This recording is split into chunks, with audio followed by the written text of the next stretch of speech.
Today, I want to talk about healing through doing. And this has come up a lot in my world lately. And in many ways, I've seen it play out since that saying became popular a few years back, where it was like, I'm a human being, not a human doing. So I just need to be, and I don't really need to do things. And the idea of healing through doing is a little bit in contrast to the messaging that I've found very prevalent on the social medias these days, that's kind of all about just rejecting the masculine and moving completely over to the feminine. And so the idea that kind of comes from this is that the masculine is inherently toxic, feminine is inherently divine. And so if we move away from this masculine productivity and into this feminine being, sitting back, receiving, we're going to heal the world. But the challenge that I see there is that we're not actually healing any of the toxicness, right? I understand why people feel that the masculine is toxic because that's most of the examples that we have right now in our society. We live in a world of patriarchy, of capitalism, of exploitation, of overwork, of overproduction. Like, I get it. And by just rejecting that, I'm not going to do any of that. I'm just going to be this open, relaxed, feminine being, we're not healing ourselves. We're not healing the world. We're not healing this side of us. And the reality, as I see it, is that masculine and feminine are both parts of the whole. And so we cannot heal ourselves as a whole entire human being or the world as a whole entire world by simply rejecting one thing and trying to move over to the other. In fact, if we do that, we're just not healing any of the toxicity. And I would say that we would be moving from a toxic masculine to a toxically feminine world instead.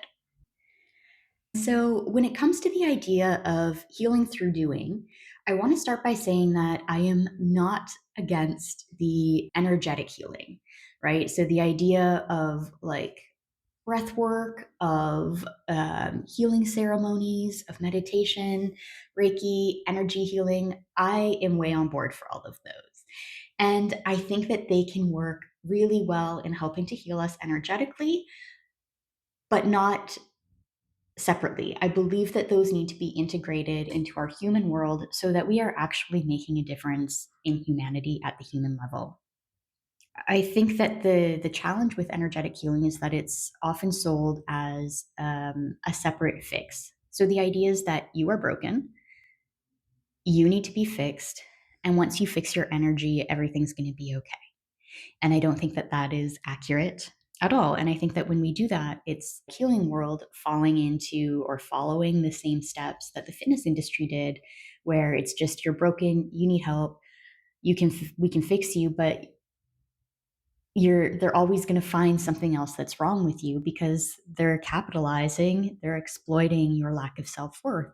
And so it just ends up getting you stuck in this, let's call it a healing loop, where you just always need to fix something. There's always another retreat, another book, another healer, another something to do, and it distracts you from doing the actual work of doing things, changing the way that you interact with the world, and actually healing something. And again, not to say that all healing is bad, but to say that it needs to be working in tandem with the doing of things. And so, to just finish off with a couple of examples of being able to integrate this like healing through doing into your life, I'm going to use a fitness example and a business example. So, for example, in fitness, I think that a lot of people have, I don't think it will be a surprise to anyone that a lot of people have what I would say a toxic relationship with their body and with fitness in general. And like I said, the fitness industry has thrived off of telling you that your body is wrong and it needs to be fixed. And so a lot of people have this no pain, no gain mindset when it comes to it, all in the name of fixing their apparently broken bodies, which they're not. Your body is beautiful.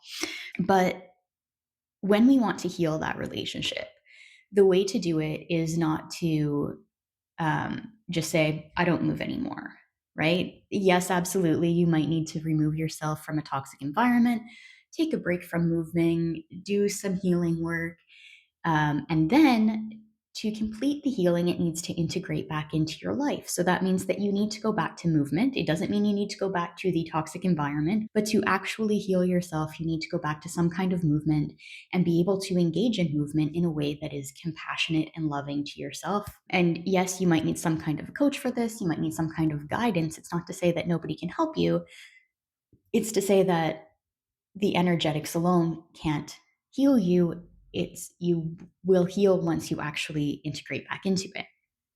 And in business, I think that one of the biggest things I see is the idea of money blocks, right? So if you're not making sales, then there must be some energetic money block, and you need to go and heal yourself. And a lot of people will, you know, take time, go see energetic healers, do all of this money mindset work, which I'm not saying none of that is good. I'm just saying that it needs to be integrated with actually doing, because though in my experience as well, where a lot of people actually need to heal is relationality, right? The sales conversation is scary. You have to ask people for something. If they have an objection, you need to work through that conflict with them. It's a lot of things that relationally people don't like doing. And so, sure, there can be some money mindset work to do, there can be some energetic work that you do to work through blocks, but ultimately, you're probably not going to get a lot of sales until you actually engage in sales conversations. And you don't have to start right on sales conversations, right? You can practice this relationality with more comfortable people, with people that you know. You can have a little debate where you talk about different points of view. Just working on building those relational skills through actual engagement in the thing that needs to be healed is how I think we'll be able to heal ourselves and ultimately this world the best. So I'm going to leave it there, but I'm absolutely open to any feedback that you have on this discussion. I hope you have an amazing day, and I'll talk to you next time.